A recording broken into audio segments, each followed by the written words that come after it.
I'm Cheryl Hentz, here on the stage of the Grand Opera House in Oshkosh, Wisconsin. The Grand has been part of Oshkosh's cultural tapestry since it was built in 1883. Through the decades, this iconic building has undergone many changes. We will examine those changes and hear about some of the Grand's most famous or infamous stories.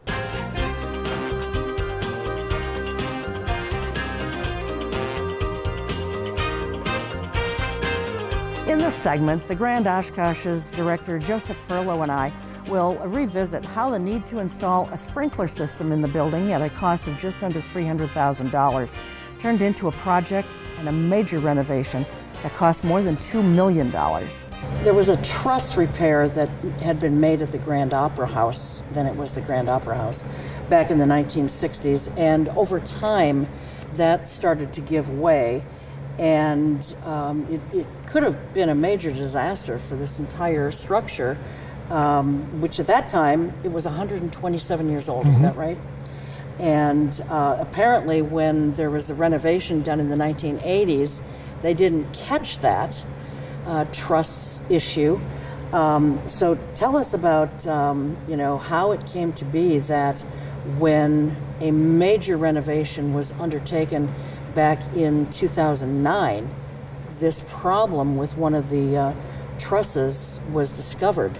It all started with the Grand Lounge. We, the Opera House Foundation, now called the Grand Oshkosh, we had a vision to renovate a space in the building as an audience hospitality center. And we raised the money, and the idea was that we would raise the money and we would give the space to the city, to the building, on behalf of the donors. And I raised about $750,000 to renovate the Grand Lounge. In the course of that process, we installed a door, a single door between the lounge and the balcony. And that triggered a code review. And the city informed us at that point that this building needed to be sprinklered. Now, it had most of the historic buildings that were restored in the 80s, most of the theaters, this is my third, sprinklers weren't trusted. So if you had this pretty renovation, you put sprinklers on the stage, you put sprinklers in the basement, but you didn't put sprinklers in the auditorium. The Grand was no different. We had sprinklers in certain areas. However, this code review said, okay, you're going to need sprinklers. My response, rather flippant, was, okay, it's your building, so put sprinklers in it, And I made a presentation to the council, city council, and we went back and forth on it a little bit, and they obviously, they did. They budgeted the money to do that. And I thought that was the end of it, obviously. And how much was just that going to cost? That was, let's see how, I will see how accurate my memory is. I would say $217,000 in change. For sprinklers? Mm-hmm. Okay. And so I thought we were done. And as they started to do the analysis for sprinklers, it was kind of like an onion. The flag went up, and thankfully, Tom Carroll's the engineer who was contracted to the city. Tom's pretty much the unsung hero as far as I'm concerned for this building. I was here and I was in the seat, and that's great. But Tom saw the issue, and he gave me just enough of an alert that we started to think about what might happen. And then they started inspecting. And what they discovered was that the trusses at the base where they met the brick wall had deteriorated because somewhere in the 40s or 50s, the interior gutters had leaked. And you couldn't tell because the gutters on the sides of the Grand are covered. Okay. So the wood had deteriorated to the point where the trusses had started to move. Not a lot, but enough. And as they started to slide down, the roof trusses are connected to the floor joists. So the floor joists, which go this way, on the truss, they would nail a board, and then they would notch each board so that it would sit on the truss. Well, as the truss started to move, they discovered that the joists were starting to, for lack of a better word, slip off their support. And that wasn't all. In most historic theaters built after the 1900, if you were to go up into the ceiling where the plaster ceiling is, you'd see a wire mesh hanging from the ceiling, and the plaster is pushed up through. Right. This is 1883 we're talking about, and that technology didn't exist. So much like old plaster walls, attached to these trusses which were moving were lath and plaster. And as they uncovered that, the plaster, it shoots through it. They're called keys. I know all this now, where it squirts through and holds everything up. If we look up right now at the Grand, there's not much to see in terms of, in terms of if there were a structural defect. Mm-hmm. But when you really, really looked, there was a spot up here where the ceiling itself on one of these trusses had deflected almost 11 inches. Wow. And there was this little loop in the ceiling.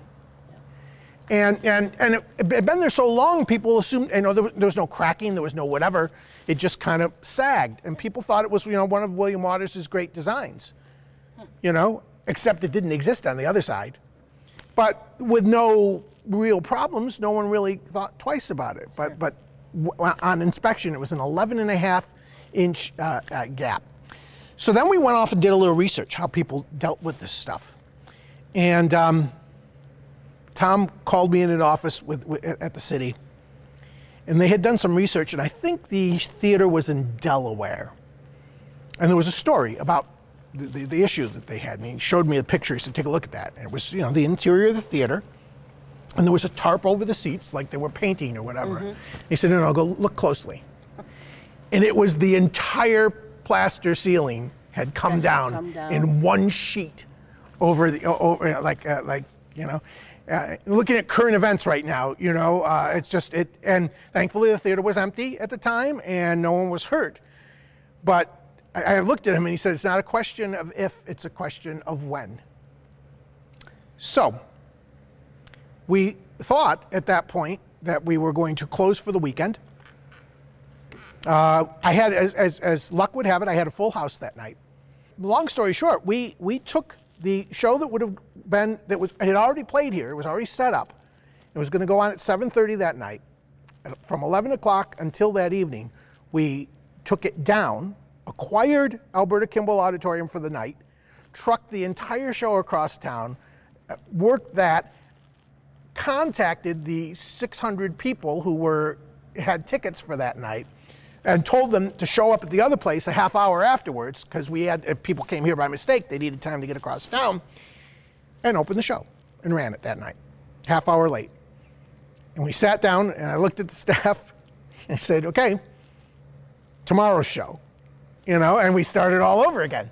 And what was supposed to be just a couple of days turned into 18 months. Yeah. Because we just kept finding the problems. I think probably the first story precedes the plaster stuff, because that was what really condemned the building. Yeah. Did Tom Carroll or anyone ever express to you, Joe, any kind of a possible timeline as to when something like that could just cave in? It's hard to say. There's really no way of knowing at what point it took decades for the Depression to happen. And obviously there had been signs because someone had fixed it in the 60s before and then covered it up and forgot about it. Could have been days, could have been months, could have been years. Yeah. But like you said, it wasn't a question of if, it was a question of when. It was going to happen. So what started out as sprinklers, approximately $270,000 worth, mm-hmm. ended up being almost $2 million. 2.1 something million. Yep. Yep. We used to call because it really started with the Grand Lounge. So there are some people at the city who would call that Furlow's $2 million bar.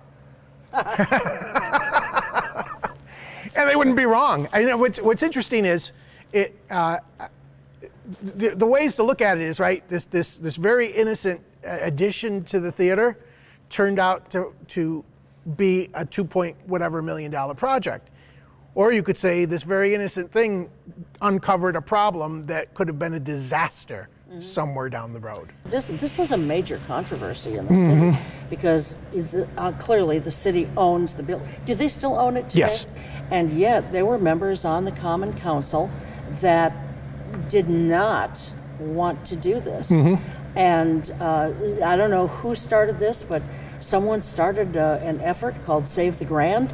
Stand with the Grand. Oh, Stand, that's right. Stand with the Grand. We had a theme song. Janet Planet sang it to the tune of Stand By Your Man. Stand by the Grand, rebuild its roof and trusses, and watch those buses come in. Hear those children clapping. Stand by the Grand. She sang it outside City Hall the night of the meeting. Meeting. I don't think I've seen a council meeting in this city since then that lasted as long as that meeting that night. The parking lot at City Hall was filled. You guys were out there en masse in the parking lot as well. There were 53 speakers that night. Most of them spoke for 5 minutes. By that time, a lot of the legwork had been done, but we didn't know where the vote would go. 2 weeks prior, we would have lost that vote, by my count. What was the difference in those 2 weeks? What happened? Well, I met with every counselor, and we talked. There were other folks on our board who did some meetings. A lot of people spoke. I'd like to think that meeting really swayed things. I mean, there were even the folks who spoke in opposition weren't negative. They just were opposed to spending the money. But then each counselor would have an opportunity to speak as they said what their vote would be. And one by one, they had stories. This one had been on stage at the Grand. This one was big on our educational programming. This one collected soup labels so that they could see movies for free at the Grand. This one had taken a face plant on stage. Working my way around, but the point was nothing was negative, and the votes tallied, and we got to the end. We got to the mayor casting his last vote, and the mayor was the most vocal critic. But he was also, for his opposition to the project, he was easy to talk to. He was easy for me to have a conversation with and to try to put my point of view to, welcoming it. So we ended up with a unanimous vote to repair the building. And then it took another year from there, once we got started. So who came up with the actually Stand with the Grand concept? I love that question because it was a staff member who's no longer with us. She passed on years ago, and she had not a senior role on the staff, but an important role on the staff. And in the course of this whole, but she's not an outspoken person. She would not want to take over a conversation or certainly be in front of anyone. But one day she just kind of said, "Stand with the Grand," and it took off, and there it was. So I owe it to her. That was I still have one of those signs in my office. How much of an impact do you think the whole Stand with the Grand campaign, if you will, made in swaying the Common Council, those members who were opposed to this, How much of an impact was made by that whole campaign? I think it was enormous. I really do. I honestly, 2 weeks prior, I think the vote was 2-5, and against. We stepped up. Actually, one of my good friends, who had been a counselor and a mayor, came up with the yard sign concept, and we went with yard signs, and he helped me organize keep people organized. So all I really had to do was keep people civil. I remember in the parking lot that night, you know, here was Janet singing, and here was all this. It was one of the most peaceful crowds on City Hall of ever, I think. Yeah. And I remember telling them, you know, my only comment to them was, I felt at that point that these people knew what the right answer was, and we just needed to make it easy for them. They're the heroes. Right. So 2.1 million thereabouts. How much did the city kick in? I'm assuming there was probably some grant money or something, whether it be from the local historical society or the Wisconsin Historical Society. I don't know if they kicked in. Truth be told, I wrote a grant and I got $5,000. 5,000? 5,000. I sat with our representative, Gordon Hintz, and Gordon found a way. You know, at that point, it was difficult for the state to give money because it was going to, you know, no one wanted to raise taxpayer dollars. Right. But he found a spot in the state budget where they could support us without impacting the tax levy. I don't know, it was maybe a capital project or whatever at the state level.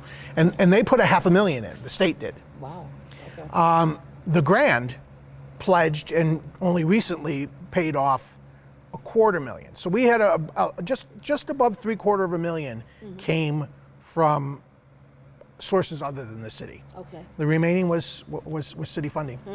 Okay. So besides the sprinklers, the ceiling trusses, what else needed to be done that was covered by that 2.1 something million? Well, somewhere in B footage or somewhere along the way, there's going to be a photograph of that ceiling. And I tell you that from wall to wall, in front to back, because of the plaster issue, that entire ceiling came down. And there was a point where in one of my photos, I was sitting on a truss. Because I'm not a heights person, but I felt like the community needed to know what was going on. Yeah. I was sitting on a truss, suspended on the truss above nothing.